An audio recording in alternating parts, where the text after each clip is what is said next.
so much for joining us at our virtual Our Top Spotlight series for July 17th.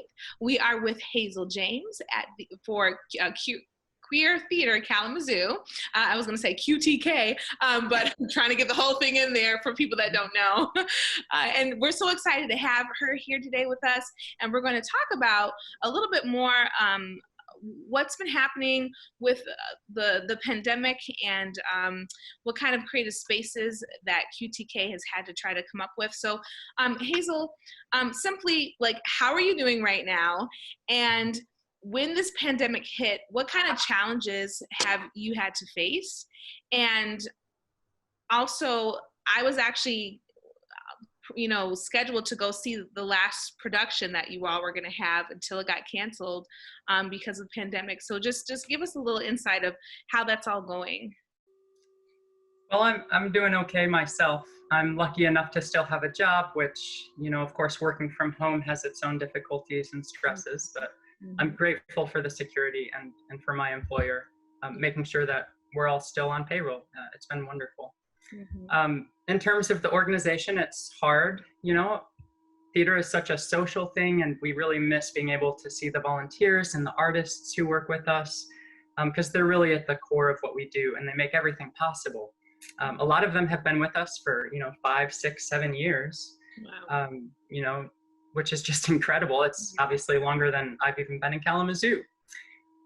So it's certainly more difficult when we can't get together in the same room and share a space and work together. We can't get drinks with the cast after a show. It's been hard to not be able to interact with our community and greet them and get to know them. So it's definitely been challenging. Another one, of course, is the potential revenue we lost from the shows that we canceled. We canceled 2 shows due to COVID, which last year was half of our season. You mentioned Man and Moon and She Kills Monsters was also canceled. Now, I think we have a slight advantage because we've been working to build a business model that doesn't rely on ticket sales.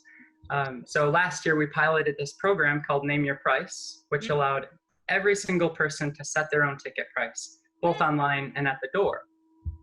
And the reason we did that is because so many organizations are dependent on ticket sales. So if they don't make enough sales, they're kind of in a tough spot. And also, it's a financial barrier to participation, which we just don't think should be the case in the arts, right? There shouldn't be a paywall to be able to go to a performance. So that program is coming back next year for all of our productions. So we're really excited for that.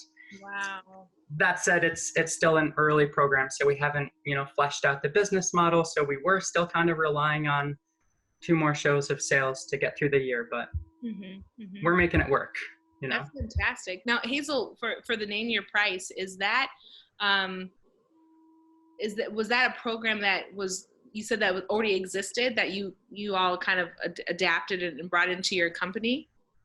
We introduced it last year for one of our shows just to see how it went. Yeah. Great. And how did it go? Incredible. We were prepared to see a loss in income, of course. It didn't happen. We saw actually more people to come to the theater. Wow. I think about 50% of the people chose to reserve tickets at a discounted price or for free, which they also have the option to do. So it's just really exciting. And our hope is that we can flesh out this business model and encourage other organizations, not just in Kalamazoo, but across the world, or the country, I should say, to introduce similar programs. Absolutely. Yeah. And I think a lot of theater companies are, as you said, are having to do that, right? Really having to kind of come up with some creative ways. There's been a question too of if you do a show virtually, how would people pay for that? Would you take donations? And actually when you kind of open up the opportunity to pay as you can, or, those kind of, different ways to pay, you'll find that more people are more generous than what you thought, they would be. I love when I would go to shows that would cater to, hey, when you come to the show, if you bring 5 cans of food to donate to this, certain a charity, you'll be able to get in. Or there's another program that I heard of. I think it's buy one ticket and then get so something about how you can buy a ticket, but for two, so you can actually bring somebody with you, and not have to pay like two ticket prices. So that's really exciting to hear that you all were able to do that a little bit before the pandemic hit and kind of leading into. I'm going to have to talk to you on the side too, because that's where Face Off is also trying to figure out some different ways too, and I hadn't heard about that. So that's fantastic. What about your cast, Hazel? Just to kind of, bring this kind of, to a place of how's your cast, how are your actors, the cast, as you said in the last show that you weren't able to do. Have you been able to try to bring the show back in some kind of way? Yeah, we're actually, both of the shows that we had planned, we're bringing back next year. Great. She Kills Monsters is a fantastic Dungeons and Dragons related story. And the playwright actually adapted the script to be done remotely. So that'll be one of our remote shows earlier in the year. So we're so excited. Great. Man in Moon is coming back as well. And going back to the cancellation, it was heartbreaking to have to break the news to the cast who just poured so much time and energy into the show, and to tell them that we had to cancel it, but we didn't have a choice.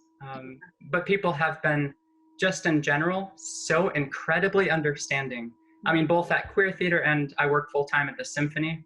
Everyone is just so kind. So we really appreciate that. We are still trying to find ways to do some productions. So last month we had something called Play Right Now, which was a 24-hour play fest in which 7 brand new plays were written, directed, and rehearsed in just 24 hours. And then that went up on Facebook. And it's actually kind of a good thing that it was remote, because we had people participating all the way from California and even Malaysia.